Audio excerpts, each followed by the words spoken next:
So there's no shortage of stories that make Wells Fargo look bad, but this story in particular really amplifies my disdain for Wells Fargo because of the fact that they did something wrongful, okay? They wrongfully accused a man of not paying his property taxes, went after him, and the court case was so stressful that his family alleges that he died as a result of it.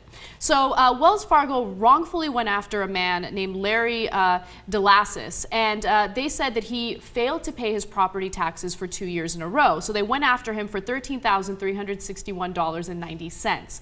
Now, this man had paid his property taxes. In fact, he had overpaid his property taxes by 6 months. So he didn't really understand what was going on, but Wells Fargo made a mistake and they were supposed to go after his neighbor, but because of a typo, they went after him. So they said, well, you know, what we're going to do is we're going to pay your property taxes for you. That way, you know, you don't have to go underwater or anything like that. You can continue to stay in your house, but then you have to pay us that money back. And he's like, wait, but I paid my property taxes. They didn't care. And at first, they didn't do an investigation to see if there was a typo. They went after him and they doubled his mortgage. Now keep in mind that this is an older guy, you know, he's retired, he was living on about $1,600 a month, and they doubled his mortgage to about $2,500 a month. So he couldn't pay his mortgage. And the crazy thing is, before they foreclosed on him, they discovered that they actually made a mistake, that there was a typo, they had the wrong parcel number. And even though that happened, they decided to foreclose on him anyway.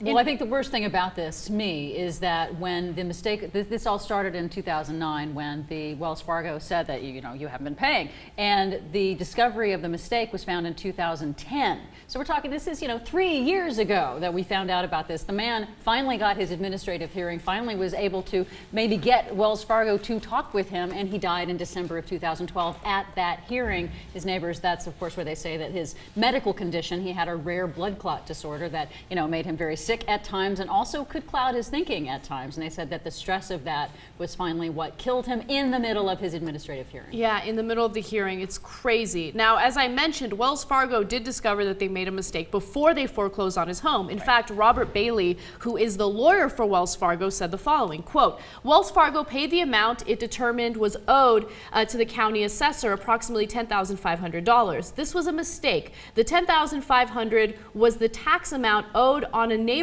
property, not the plaintiff's. Bailey added, in September 2010, Wells Fargo acknowledged its error in paying the taxes on plaintiff's neighbor's property and corrected it. By then, however, Delassus was so far behind on his mortgage payments, wrongfully doubled by Wells Fargo, that the bank refused to let him resume his $1,237.69 installments. Trujillo said he faced a sizable reinstatement cost, which is often the past due amount plus fees. Now, at first, they didn't even let him know what the reinstatement cost was.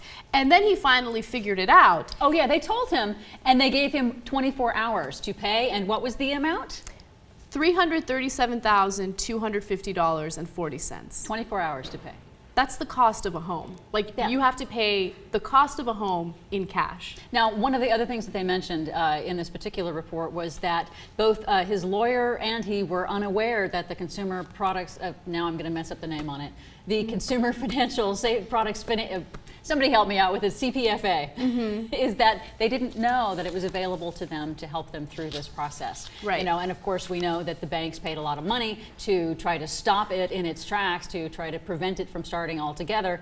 And here we are again as to the reason why we so desperately need the CPFA. Yeah, it's incredible that they made the mistake and it didn't matter in the end. No. They didn't, from as far as I know, they didn't face any consequences for what they've done. Of course not. They have never faced any consequences, never. The banks, for any of this. They foreclosed on a retired guy who, you know, has a severe disability because of his blood clot issue.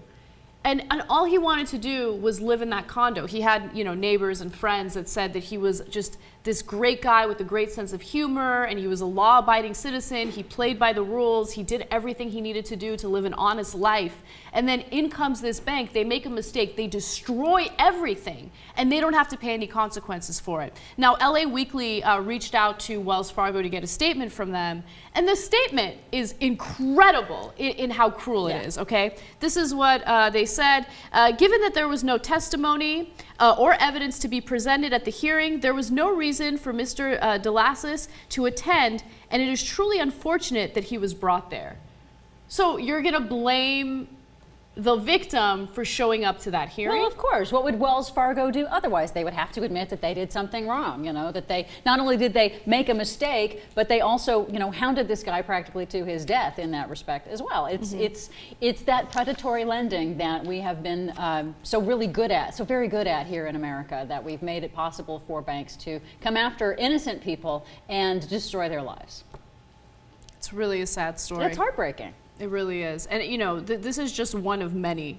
You know, people that were foreclosed on, people who paid their mortgages, but they still got foreclosed. And still no banks, no bank employee, no bank officer, no bank executive has gone to jail. And there have not really been any significant changes in our laws in Congress, except for the Bureau that's supposed to protect consumers, which they've already tried to gut and will continue to try to gut and probably defund forever.